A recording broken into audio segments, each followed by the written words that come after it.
Ito yung mga rooms nila noon, ma'am, sir. 1, 2, 3, 4 for the girls upstairs and 4 for the boys downstairs. That is their master's bedroom in their family room, left and right upstairs. That is their living room and that is their dining area. But out of 10 rooms, they have only 2 comfort rooms.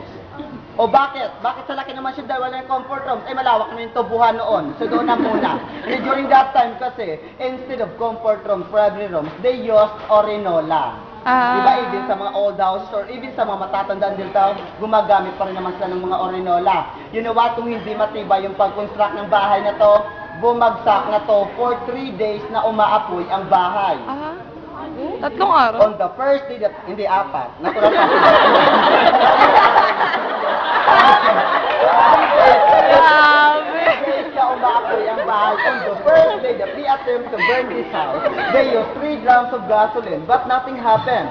They come back again with 2 drums of gasoline, but mix siya in 4 drums of used oil. Pag may used oil pala, tatagal yung apoy nun. After 3 days, all the wooden parts of the mansion was burned.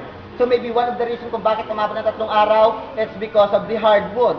Imagine, 2 inches thick wooden floors, a meter wide and at 20.5 meters long with no joint or mula doon, papunta ron, walang dugtong na kahoy yun. So it means isang buong punong kahoy, isang sahig nila noon, and that's made of nara, tindalo, hindi kamagong tres.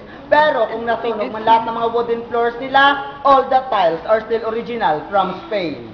And they call these Machuca tiles, the hardest, the famous, and the most expensive tiles during that time. That is the main entrance of the mansion, and that is the side entrance. Facing their side entrance, their original staircase going up, and obviously going down. Iisa lang naman yan dyan.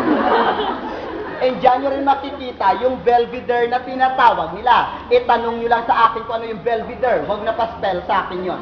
Okay, Belvedere, a small room upstairs where every 5:30 in the afternoon, they gather there together just to watch the sunset.